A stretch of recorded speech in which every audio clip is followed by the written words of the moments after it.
Bom, então continuando, né? A gente está aqui na nossa aula 12, né, de solos e fundações.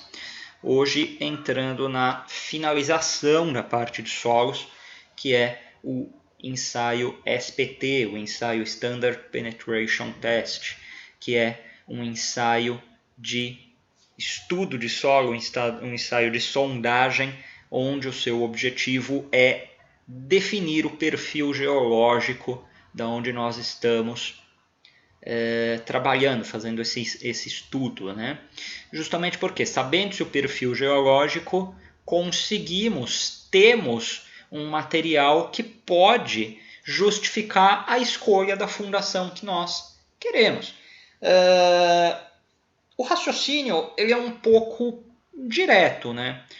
Vejam só, né? Se eu tenho um solo rígido, um solo bem compactado, a poucos metros do nível da onde nós estamos, eu não tenho a necessidade de uma fundação profunda. Eu posso trabalhar muito bem com um radier, muito bem com uma sapata, muito bem com fundações rasas. Claro que também a segunda questão que nós temos a definir é o que é essa construção? É uma casa? É um prédio? Qual é a sua carga? A equação não é tão direta, não é tão simples dessa forma, mas o raciocínio inicial de definição de uma fundação ou não, ele é simplista, ele é direto. Tá? Se eu tenho uma cota inicial aqui próximo aos meus pés,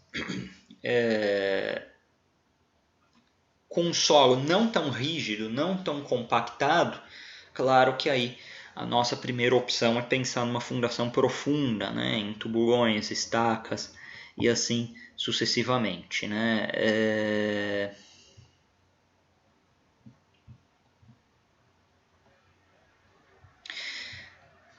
A próxima definição aqui, né, a gente acaba definindo, né, de solos grossos, finos, orgânicos.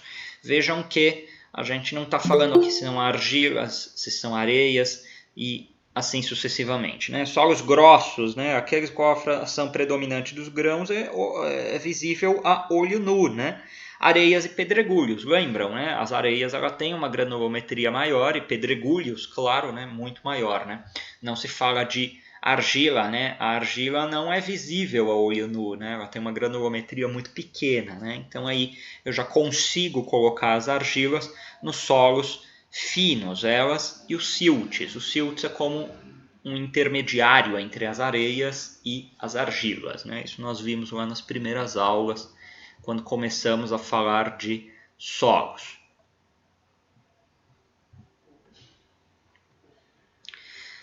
Outras definições de solos orgânicos, plasticidade, já trabalhamos, né, já falamos a respeito dessas definições. Vamos aos outros pontos. Né? Aparelhagem, né? Que aparelhagens são essas que nós trabalhamos dentro de um solo de SPT? Vamos ver no vídeo melhor essas aparelhagens. Porém, resumidamente, nós temos um tripé, uma haste, um trado e um peso, que chamamos de martelo, que é esse peso que vai golpear essa haste e fazer a penetração do ensaio de sondagem. Resumidamente, são esses os aparelhos que temos e teremos isso de uma forma mais explicativa no vídeo de apoio 2 que eu coloquei de vocês. Tá? Daqui a pouco falamos mais desses aparelhos, não é o nosso foco aqui. Explicando aqui um pouquinho de cada um dos elementos, dos aparelhos que nós temos.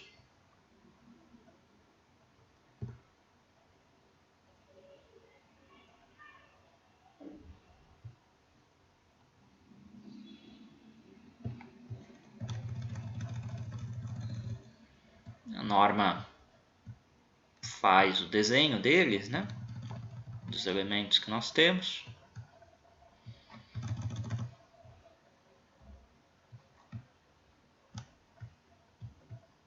Estou indo direto nos pontos, tá? Que são mais importantes para nós, tá?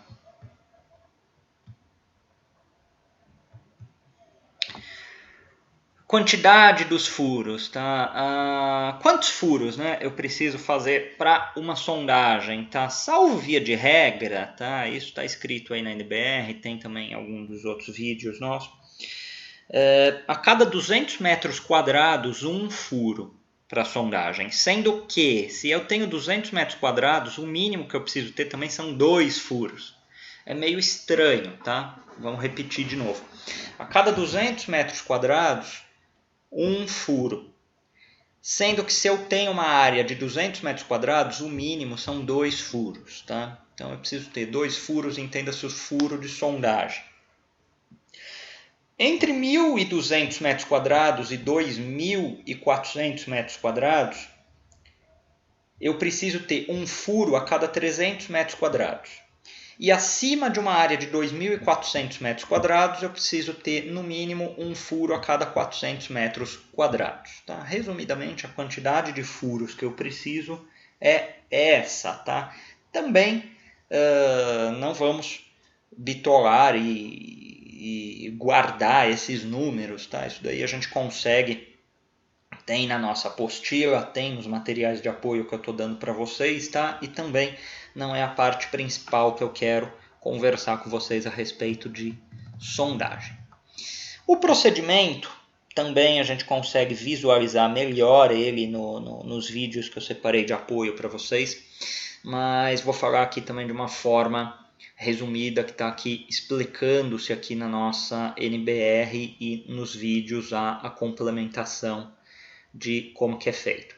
Eu tenho esse tripé montado, eu tenho um peso, esse peso ele tem 65 quilos e ele levanta-se em 30 centímetros e bate na cabeça da haste.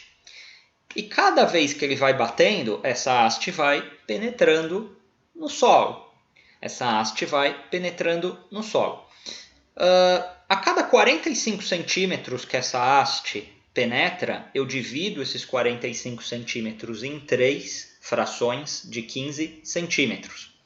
Então, na primeira fração, quantas batidas eu dei para penetrar 15? Na segunda fração, quantas batidas eu dei para penetrar 15? E na terceira fração, quantas batidas eu dei para penetrar 15? Para efeito normativo e para efeito dos relatórios, que isso sim é interessante para nós, que a gente vai entrar daqui a pouco nos relatórios, eu tenho que considerar as duas frações últimas. Considero as duas frações últimas e somo quantas batidas foram dadas para penetrar 30 centímetros. Se são duas frações de 15, essas frações de 15 acabaram penetrando 30 centímetros. Quantas batidas foram necessárias para dar essa penetração de 30? E esse número de batidas é aquele número N que nós vimos lá em cima, na introdução da nossa NBR. Então, quanto maior for esse N, né, eu vou saber se é mais rígido ou menos rígido esse solo. A gente vai ver na tabela que temos aqui, que é a parte principal da NBR. Claro, a gente vai ver os vídeos, vai ficar um pouco mais fácil de se entender, e aí sim a gente abre aqui o nosso momento para as questões, tá? Por enquanto, eu sei, tenho certeza que ainda está meio nebuloso, assim. E é normal que fique mesmo, né? A gente não está vendo nada, a gente só está falando só.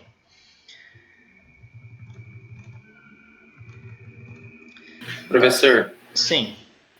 Quanto menor for o índice de penetração, melhor o solo é para construir, ele é mais compactado, é um solo que é bom para a construção? É assim, né? Eu vou repetir uma coisa que eu falei já algumas vezes também para vocês. A gente tem que tomar cuidado quando a gente fala melhor, pior, tá? Mas sim, respondendo a sua pergunta, é um sim, é melhor assim. Por quê? Porque eu tenho um solo mais rígido, mais compactado, né? nas camadas iniciais. Então eu não preciso fazer tanto trabalho nele, tanto trabalho de terraplanagem, trabalho de compactação, trabalho de reforço de solo, e posso usar fundações rasas, né, a depender do tipo da minha construção. Isso é um ganho imenso, né? Eu estou economizando nas fundações, né? Fundações profundas são muito mais caras que fundações rasas, né? Então, quanto menos essa minha haste, né, penetra, mais rígido é esse solo. Professor, Sim. Tem alguma norma que fala para ser uma fundação rasa, qual é a profundidade para começar uma fundação profunda? 1 metro e meio? É rasa ainda? Não tem nenhuma norma que trata disso, mas a pergunta é muito boa, porque fica mesmo meio nebuloso a gente falando, poxa, mas o que é fundação rasa, o que é fundação profunda, a partir de quantos metros que eu considero profundo, a partir de quantos metros que eu considero raso?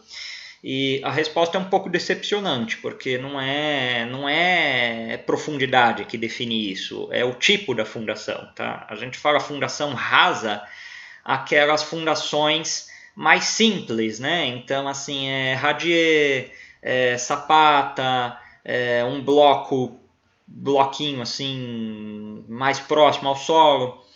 Agora, as profundas são estacas, tubulões, estacões.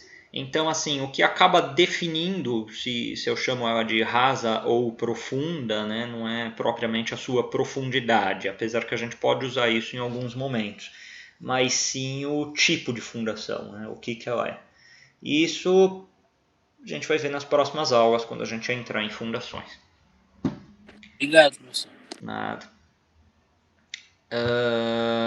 Bom, tem aqui a parte, né, que eu falei, que eu tenho os 45 divididos em 3 trechos de 15. Isso de metro em metro, tá? Então, a cada metro que vai se aprofundando, eu faço essa divisão de 45 centímetros divididos em 3 e vou batendo, vou socando lá, vou socando. Quantas socadas, quantas batidas eu dei para aquilo penetrar 15? Quantas socadas eu dei para aquilo penetrar mais 15? Quantas socadas eu dei para aquilo penetrar mais 15? Entenda e veja, assim, aquele primeiro exemplo que eu falei lá atrás, talvez tenha ficado um pouco equivocado, mas agora vamos tentar visualizar isso melhor.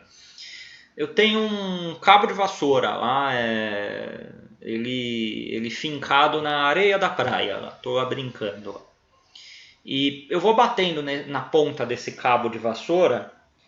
Vocês concordam que a primeira batida que eu dou, aquilo vai penetrar bastante. Por quê? Porque eu estou perto, né, da crista do solo, né? Estou próximo, né, ao topo desse solo. Agora, conforme esse cabo de vassoura ele vai penetrando, eu tenho que bater mais, né, uma quantidade maior para ele penetrar mais, certo? Então, aqui, cada fração dessa de 15 centímetros dividido dentro desses 45 centímetros, eu começo a bater na primeira fração de 15 e eu conto quantas batidas foram dadas para penetrar esses 15.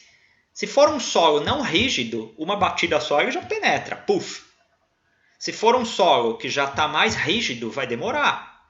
Ele vai penetrar 2 centímetros, 1 centímetro, 3 centímetros. E aí eu vou computando quanto dessas batidas foram dadas para fazer essa penetração de 15, nessas 3 sessões, para completar esse 45. Por enquanto, visualizem só isso aí. Sei que tem um monte de perguntas. Segura as perguntas. Bom, correndo aqui. Como que é feito, né, esse registro nas 3 frações de 15? O número que eu tenho em cima são as batidas e o que eu tenho embaixo é a fração, né? A fração de 15, 15, 15. Concordam que por ser uma metodologia antiga, arcaica, antiquada, né? Chamemos assim dessa forma, É difícil, né? Cada solo é um solo, eu não tenho como fazer lá 15 certinho, né? Ele penetrou 15 certinho, zerado. Então, 15, 16, 17, 14 é 15, tá? Para efeito da norma. Então aqui eu tenho as 3 frações de 15, que é representado pelo número de baixo da fração, né? O denominador da fração. E em cima eu tenho os números de batidas que foram dadas para penetrar essa fração de 15. Ou seja, aqui eu tenho os 45, né?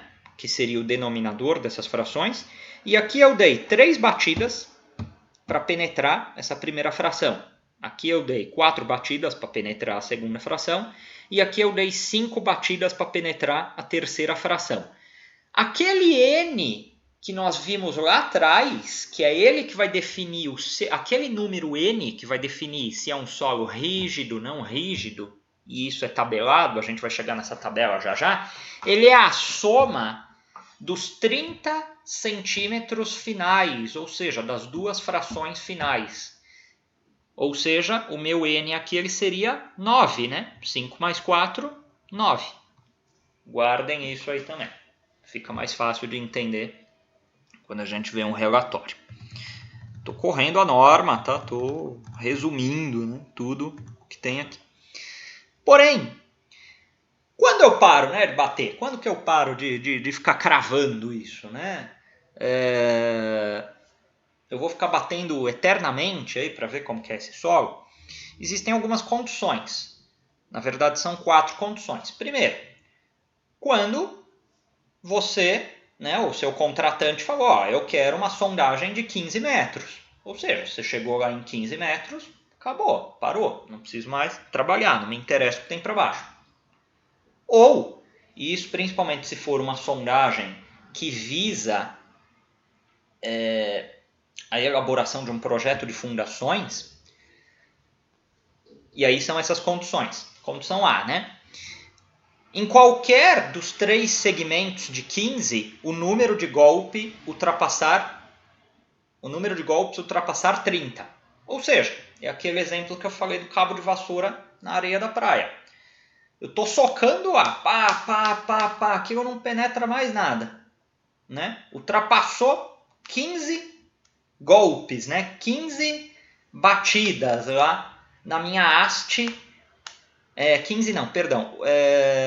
30, passou de 30 batidas e eu não penetrei 15 centímetros, parei. Que lugar eu já considero um solo rochoso, fragmentos de rocha, aí é outra história. B, um total de 50 golpes aplicado durante toda a cravação. Ou seja, nesses 3 segmentos de 45, se eu somar a quantidade de batidas que deu para penetrar isso, passei de 50. Tá? 50 golpes foram passados, aquele solo também ele já é rígido. Ele está oferecendo resistência a essa penetração. Então também para. Quarta condição, né, que é a letra C aí. Não se observar avanço do amostrador durante a aplicação de 5 golpes sucessivos do martelo. Ou seja, o que está falando aí? Não penetra nada, né? Eu dei 5 batidas nessa haste, pá, e não penetrou nada. Então não tem que continuar, né? Lembrando que eu levanto uma altura e bato esse peso normatizado de 65 quilos nessa cabeça dessa haste. E é essa penetração que estamos falando, tá? Então, a gente vai entender isso de uma forma melhor aqui vendo os vídeos. Guardem essa informação aí que a gente vai ver isso depois, lá na finalização da aula, quando a gente for falar dos relatórios. Agora, a outra parte importante, né, para finalizar aqui a parte da norma, é esta tabela. E essa tabela, sim, guardem ela no coração, né? Que tipo de solo é? A primeira coluna aí, né? Areias e siltos arenosos, argilas e siltos argilosos. O que vai definir se é uma areia ou uma argila é a sua granulometria. A gente já viu isso lá atrás.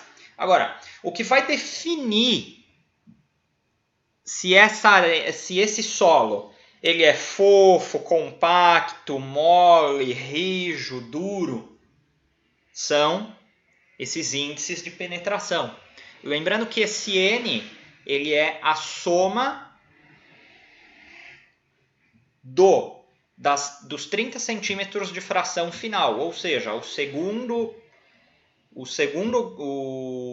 segunda parcela de golpes de 15 centímetros e a terceira parcela de golpes de 15 centímetros. Tá? Então, vamos aí. A primeira parte aí. Se esse N ele é menor ou igual a 4 e é um solo arenoso, eu falo no seu perfil geológico desse solo que é um solo fofo. Vamos já partir para esse 40 aqui. Se esse N é maior que 40, e estamos falando de uma areia, porque a gente sabe pela sua granulometria que é uma areia, a gente sabe que é uma areia muito compacta. Ou seja, mais que 40, para eu penetrar 30 centímetros batendo, se é um solo arenoso, ele está extremamente bem compactado. Vamos agora para a família da argila. Se é menor ou igual a 2 esse N, ou seja, ele penetrou 30 centímetros com 2 batidas, é uma argila muito mole. Vamos ali para a última.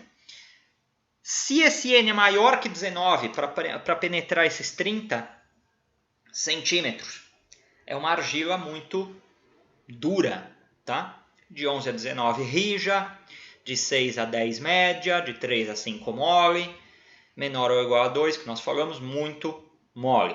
E ali as areias, né? Menor ou igual a 4, fofa, de 5 a 8, pouco compacta, de 9 a 18, mediamente compacta, de 19 a 40, compacta, e maior que 40, muito compacta. Tá? Então, o objetivo do SPT, desse ensaio de sondagem, é a realização de um perfil geológico, e esse perfil geológico nós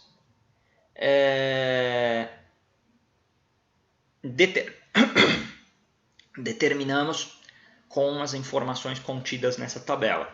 Guarda essa informação também, que a gente vai ver isso daí daqui a pouco. Agora, vejam os 3 vídeos que eu deixei para vocês na sequência. Coloquei lá vídeo 1, vídeo 2, vídeo 3. O vídeo 1 e o vídeo 2 vai mostrar com animações. O vídeo 1 mostra com uma animação o que é o ensaio de SPT. O vídeo 2 mostra em campo. Ele é um pouco longo, cansativo. Pode dar uma corrida lá, não tem problema. Mas ele mostra em campo, né, essas informações. E o vídeo 3 ele volta para o que nós vamos voltar a falar lá no final, que é a parte da elaboração de um relatório de perfil geológico de um solo, tá bom? E aí é o que nós temos aqui de mais materiais de apoio. Vejam os vídeos, eu não vou abrir agora para pergunta porque eu tenho certeza que as respostas estão na continuação da aula, tá? Vocês estão vendo o EAD Box tranquilo ou querem que eu compartilhe os links? O meu eu tô vendo, professor. Para mim tá ok. Link aí, professor, para ficar mais fácil. É, mais fácil. É a lei do...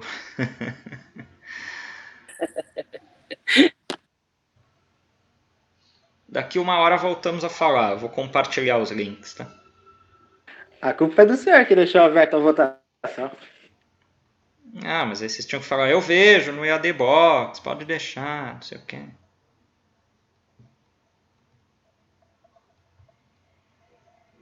Espera aí.